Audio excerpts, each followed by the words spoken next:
This is what Aaron Rodgers had to say in response to a CNN report that he had privately shared conspiracy theories about the Sandy Hook shooting. Rodgers said, quote, "As I'm on the record saying in the past, what happened in Sandy Hook was an absolute tragedy. I am not and have never been of the opinion that the events did not take place. Again, I hope that we learn from this and other tragedies to identify the signs that will allow us to prevent unnecessary loss of life. My thoughts and prayers continue to remain with the families affected along with the entire Sandy Hook community," end quote. I don't want to sit here and talk about school shootings or this unthinkable tragedy that occurred at Sandy Hook. It's more of an Aaron Rodgers conversation. The problem with where Aaron Rodgers is now is this statement said nothing to the fact of that he probably does have conspiracy theories. And Aaron Rodgers' past never allows us to believe anything that he says at face value because it feels that Aaron Rodgers says everything with an agenda. And right now, that's the biggest problem with Aaron Rodgers as a football player as well. The other big problem is that you see Aaron Rodgers' name trending and you read a headline and nobody is surprised anymore. We are no longer surprised at the ridiculousness that is Aaron Rodgers. And if you're a Jets fan, I don't understand how you can still be excited or supportive of Aaron Rodgers leading your team, because we're not talking baseball, we're not talking football here. We are talking about other things that he has said, and like you said, his past, it's not great either on other conspiracy theories, but I just can only imagine that his teammates are getting texts from their friends and family members and be like, "Did you see what your boy Aaron Rodgers said now?" Like, it has to be exhausting at this point. And it's no longer about the Achilles. Now we're diving into things way outside of football, way outside of the upcoming season.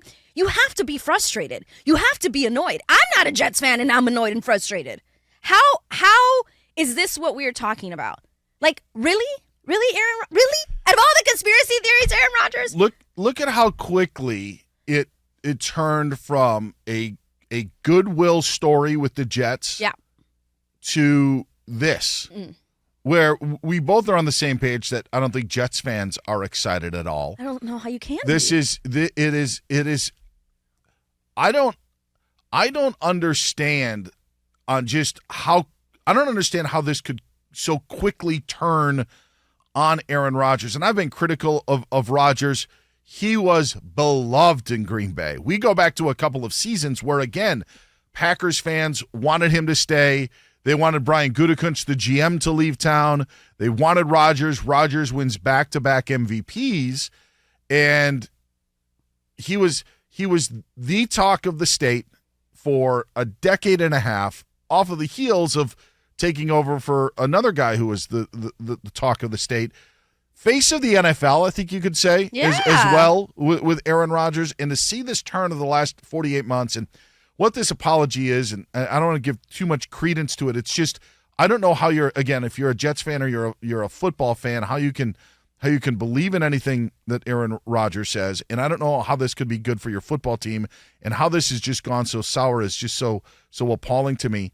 This statement that he released about the report, again, that it was a report that he had conspiracy theories about the Sandy Hook shooting, he doesn't address it. He doesn't say anything.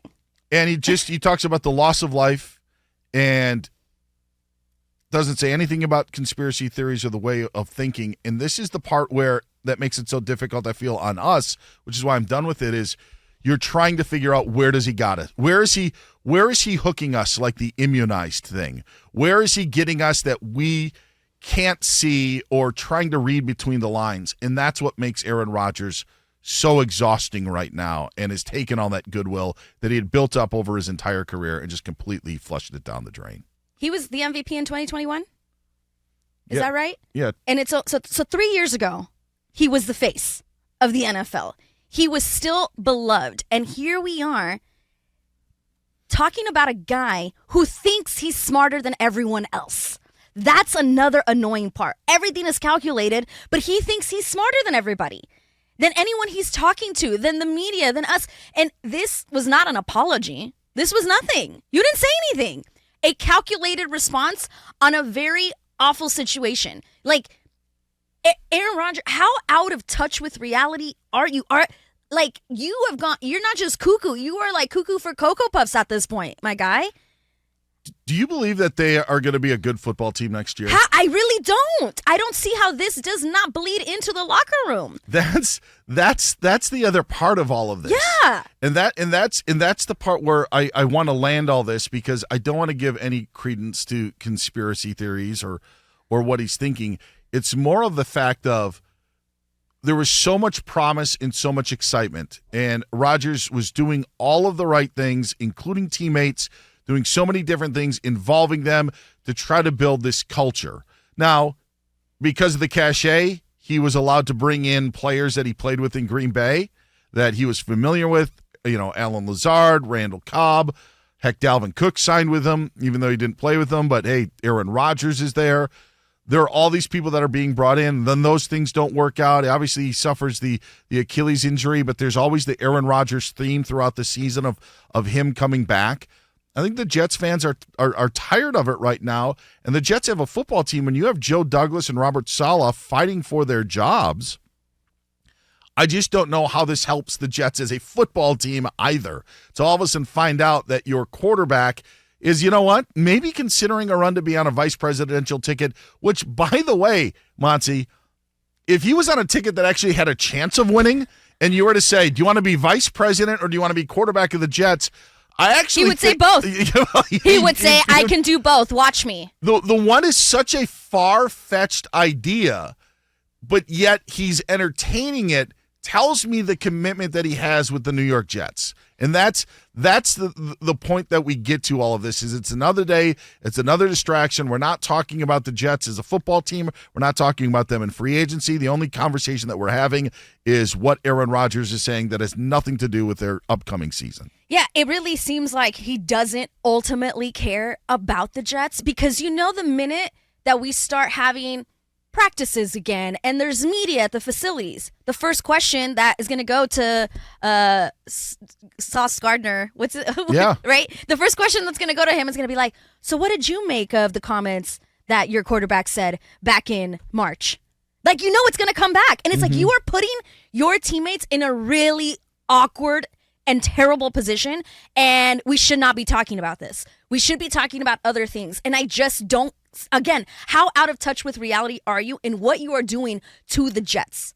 By the way, this and there's audio of Aaron Rodgers from a decade ago saying similar things to what he said in the statement, and he even references that audio.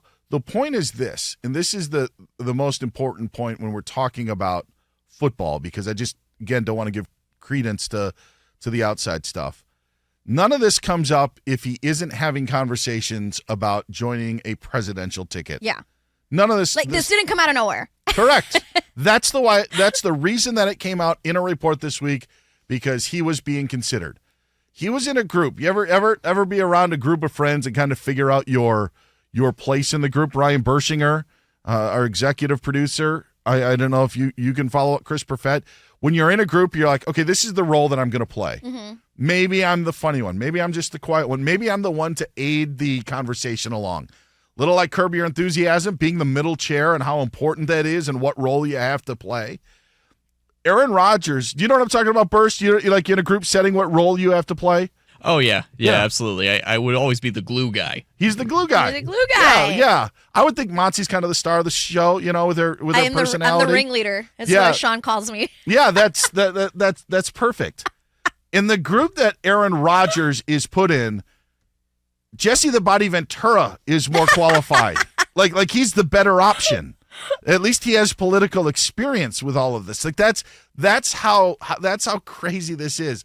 But for him to think about that, to take away time from your football season, I'm sure there's some New York Jets that want him cut. I'm sure that there's of course. This is because guess what? This isn't going to get better. No, it's not. I'm sure the O-line is like, I'm going to take a step to the left when I'm supposed to take a step to the right.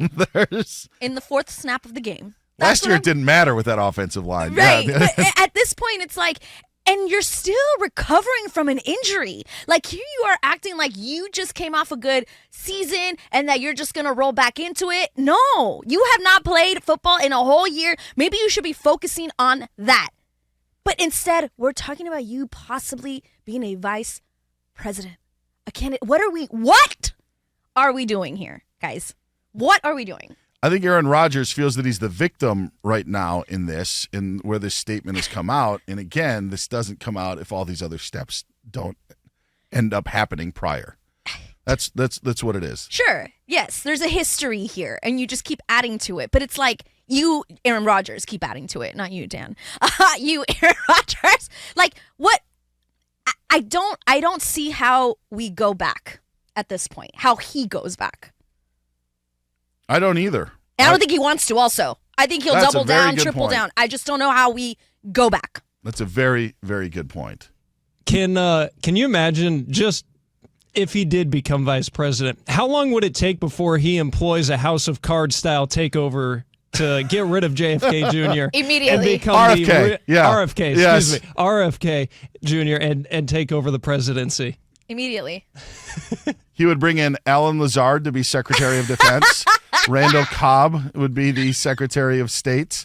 Chris Perfett. This just overall feels like, again, what we know of Aaron Rodgers, that this is I don't want to call him a dumb guy, but this is what guys who think they're smarter than they actually are do. It's like, I could run for president. If they let me be president, I would do this. And It's bad for the football team. That's he is the distraction. Yes. We use that word so much, but he is a literal distraction right now to the New York Jets. And it's almost worse than a distraction. I don't know what the word is, but it's worse than that.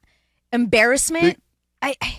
You're right, because to your point about Sauce Gardner and what Robert Saleh and what Joe Douglas and what Woody Johnson are now going to all have to answer because of things like this. Yeah. Like these things have consequences, and we're already getting feedback. The layoff Rodgers, who cares what his thoughts are, blah, blah, blah. That's not the point. Like, he's brought this upon himself. It is. I've heard people, say this. Hey, you put yourself in that spectrum there, that public eye, and he's already in the public eye. It's a completely different animal when it comes to politics. Completely different animal. And now Rodgers is getting a taste of it, and he's not the victim here. Like, this is, again, if you're a Jets fan, your starting quarterback is entertaining taking a losing vice presidential bid instead of just focusing on the second season of that 2-year, $75 million contract he got. Yeah, but he's going to try and prove us that he can do both. Watch, I'm going to prove you. What All happened, the doubters. What happened to anything in this building that we're doing that has nothing to do with winning needs to be assessed? Yes. The bull blank that has nothing to do with winning has to get out of this building. That's it. Yeah. Quotes from one Aaron Rodgers. And with the statement today, again, with his past, it just has me reading into everything. Yeah. Because it's the immunized all over again. It's tough to believe. And this is just all brought up by him. Man, I can't imagine. Thank goodness I'm not a Jets fan. Right? Thank goodness. No, you would have to be delirious at this point to be happy with this situation.